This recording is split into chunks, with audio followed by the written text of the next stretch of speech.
جمال الوجود بذكرنا وتصفو الحياة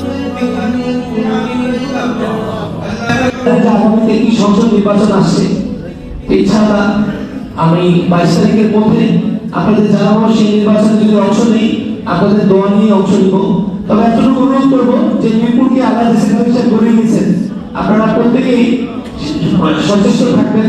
এই মিরপুরকে আমাদের একটা পরিবারের মতো আমরা একসাথে থাকি। আপনাদের সুখে দুঃখে আমাদের দরজা খোলা, যে কোনো সময় আসবেন। বিশেষ করে এখানে যারা নামাজ পড়তে আসেন মুসলিমদের সুযোগ সুবিধার জন্য আমরা সর্বোচ্চ চেষ্টা করছি।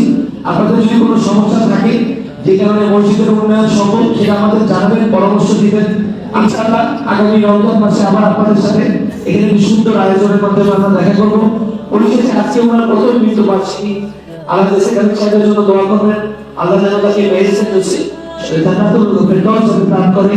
পাশাপাশি আমাদের সাবেক প্রধানমন্ত্রী দেশনেত্রী বেগম খালেদা জিয়ার রুহের মাগফিরাত কামনা করে আপনারা দোয়া করবেন এবং আপনারা দোয়া করবেন শহীদ রাষ্ট্রপতি জিয়াউর রহমান এবং তার কনিষ্ঠ পুত্র আরাফাত রহমান কবর জন্য, এবং আমরা প্রত্যেকের সুস্থতার জন্য দোয়া করবো। এগুলো আমি আমার বক্তব্য শেষ করছি।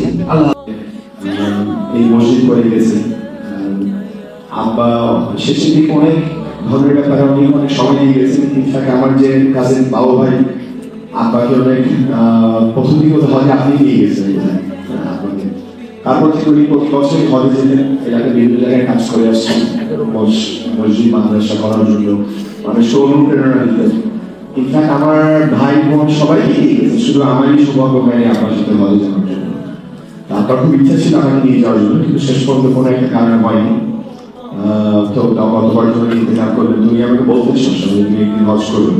পরের দিকে অবশ্য শরীর খুব খারাপ ছিল, তোমার এগুলো কথা বলতে না আপনার সাথে। যখন এই মসজিদ আমরা দেখেন করে মজা এত সুন্দর একটা মসজিদ আছে কিনা, এবং সব আমার আপনারা সবাই জানেন মানুষের কাজে তারা